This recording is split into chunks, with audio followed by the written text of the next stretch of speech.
araw sa ating lahat mga kaibigan. Narito tayo sa unang-unang programa natin dito sa Kalingap mga kaibigan, ang buhay pag-ibig ng ating mga kababayan, ng mga viewers at lahat ng mga sumusuporta dito sa Kalingap na for the first time na may nagpadala na kaagad sa ating programa, ang programang Buhay Pag-ibig dito sa Kalingap.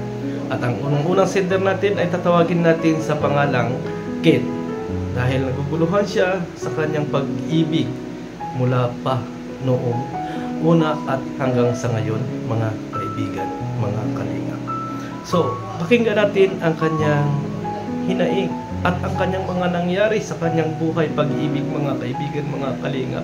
At titingnan natin kung ano yung ating maipayo dito sa ating kababayan na 43 years old na nagmula pa sa Ilocos mga kaibigan. So, panoorin natin at alamin natin ang liham na pinadala ng ating kababayan, kung ano ang inyong opinion at ano ang opinion ng inyong host sa kanyang buhay pag-ibig. Tara na! Ininsulto siya ng mama ko, kaya naghanap ako ng iba. Hi kuya, tawagin niyo na lang akong Ken. 43 years old, taga Vigan, Ilocos Sur. 7 taon din kaming magkasintahan na ex-girlfriend kong si Carla.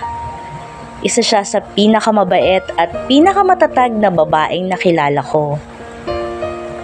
Pero heto ako ngayon, magbabahagi ng aking liham at karanasang marahil hindi ko na malilimutan pa. Dahil magbahanggang ngayon, dinudurog pa rin ako ng aking konsensya. Mahal na mahal ko si Carla, pero simulat sa pool, alam kong hindi siya gusto ng pamilya ko, lalo na ang aking ina. Anak mahirap lamang si Carla. Ang kanyang mga magulang ay isa lamang kasambahay at magsasaka. Simpleng babae lang siya, tahimik at hindi maarte. Kaya para sa akin, yun yung nagustuhan ko sa kanya. Pero sa mata ng mama ko, wala siyang class at mahirap lang.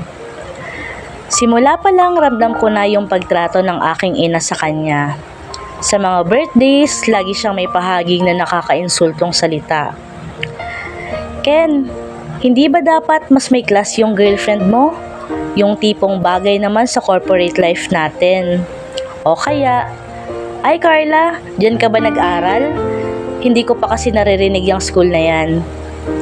Sa harap ng pamilya ko, paulit-ulit siyang minamaliit. At ako, never ko siyang pinaglaban. May isang gabi, dinala ko siya sa birthday celebration ng eldest brother ko. Nagdala pa siya ng regalo kahit hindi kamahalan.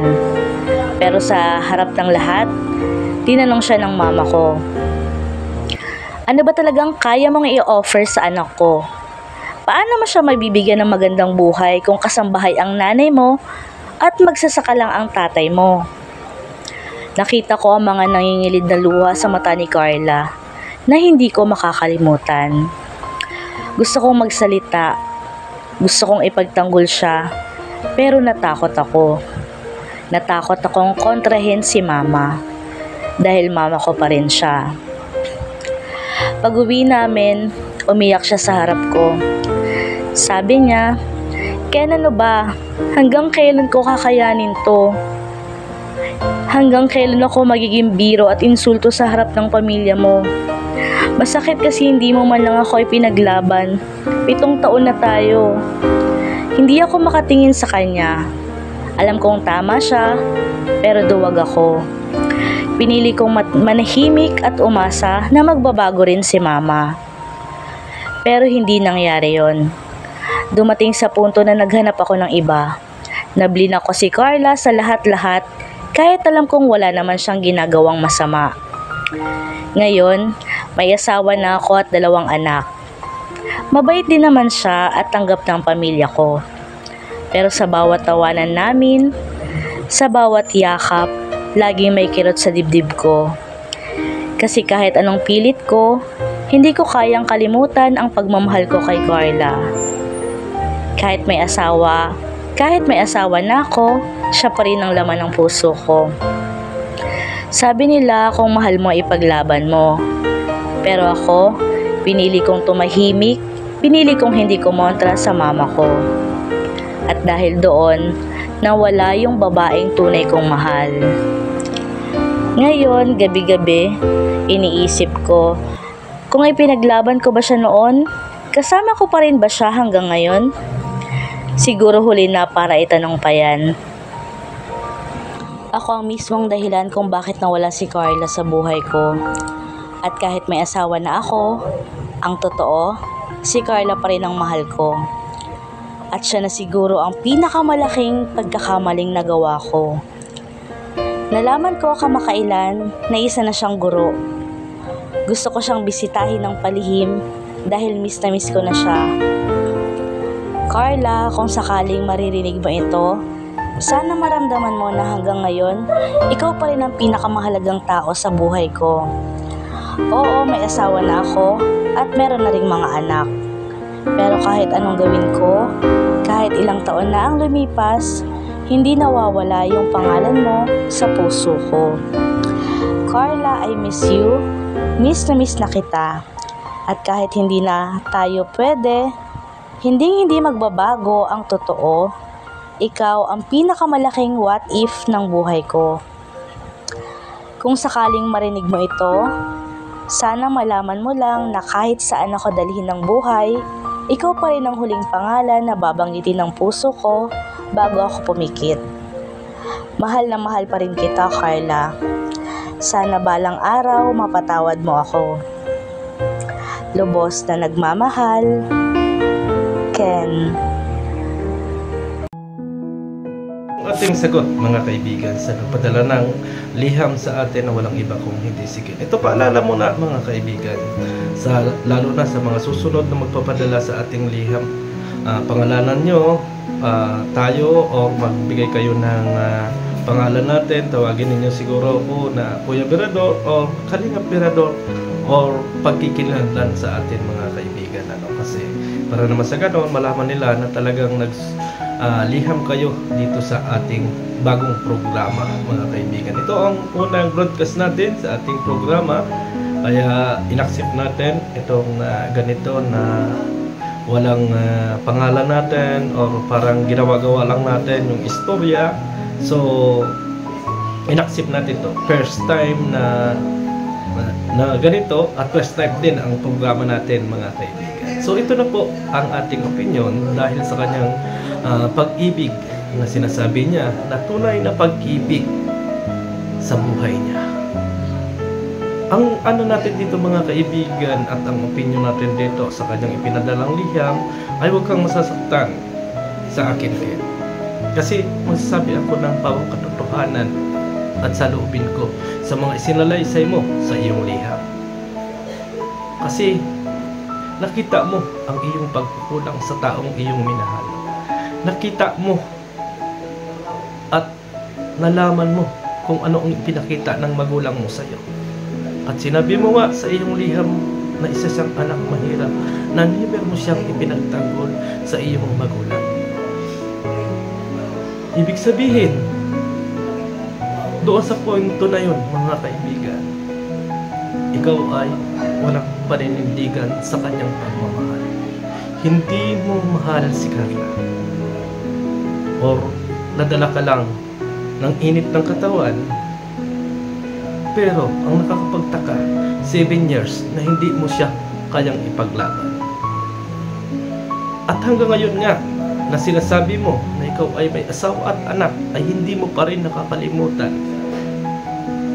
ang ex mo na walang iba kung hindi si Carla, at gusto mong iparating sa kanya ang inyong nararamdaman na hanggang ngayon ay mahal mo siya. Kung nung una pa lang na kayo ay magkasama, ay hindi mo na nagawang ipaglaban ang pagmamahal mo sa kanya, ay ngayon pa na ikaw ay may anak at may asawa,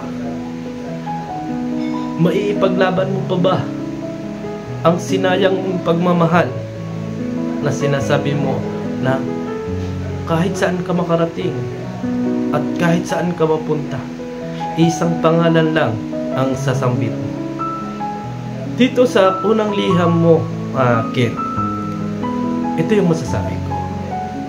na parang nag-asawa ka na hindi mo mahal yung asawa mo. Masakit ito para sa misis mo na siya pa rin yung minamahal mo. Pero ang tanong natin dito, bakit hindi mo ipinaglaban kung talagang mahal mo? Diba? At hinayaan mong ikaw ay maling pa sa iba. Ganong nararamdaman mo na mahal mo siya.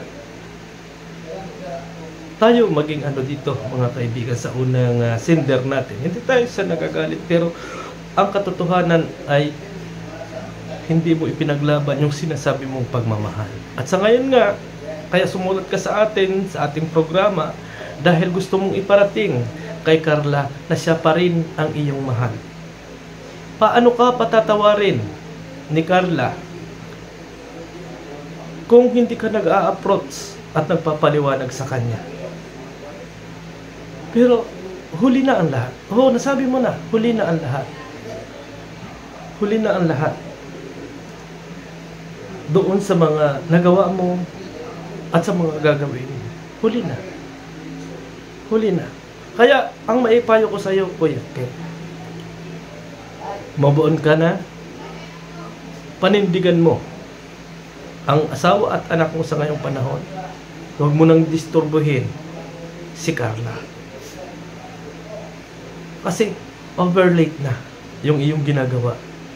Para sa akin, itong liha mo ay naging side lang para sa'yo.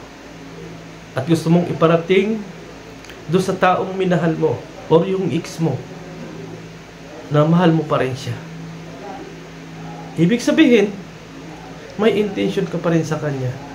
Ang tanong, ulit dito, kung halimbawa walang pampamilya itong si Carla at pumatol sa'yo, papaano mo maiipaglaban ang pagmamahal mo muli sa kanya, samantalang nung una pa lang ay hindi mo na ipinaglaban ang kanyang pagmamahal? Kaya masasabi natin dito, kapag hawak mo na ang taong mahal mo, huwag kang bibitiw hanggat kaya mo. Hanggang sa muli, ang inyong host, ang Kalingap Berdor. Maraming salamat and God bless sa ating lahat.